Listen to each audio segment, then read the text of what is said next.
MLA కోటాలో నిర్వహించే MLC ఎలక్షన్స్కు Janasena party ప్రధాన కార్యదర్శి కొనిదెల నాగబాబు ఈరోజు నామినేషన్లు దాఖలు చేయనున్నారు. ఈ నామినేషన్కు ప్రతిపాదిస్తూ ఆ పార్టీకి చెందిన అంటే కూటమి ప్రభుత్వానికి చెందిన 10 మంది ఎమ్మెల్యేలు దాని మీద సంతకాలు చేయడం అయితే జరిగింది. అండ్ నాగబాబు మొత్తం నామినేషన్కు పూర్తి బాధ్యత తీసుకున్న మంత్రి నాదెండ్ల మనోహర్ కూడా దాన్ని ప్రతిపాదిస్తూ దాని మీద సంతకం చేయడం అయితే జరిగింది.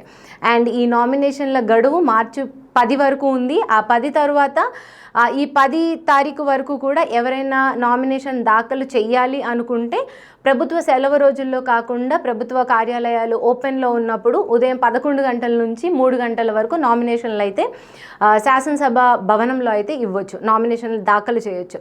దీని తర్వాత మార్చి 11 నుండి నామినేషన్ల పరిశీలన జరుగుతుంది. అండ్ 13వ తారీఖు మధ్యాహ్నం 3 గంటల వరకు ఎవరైనా నామినేషన్లు ఉపసంహరించుకోవాలంటే ఉపసంహరించుకోవచ్చు.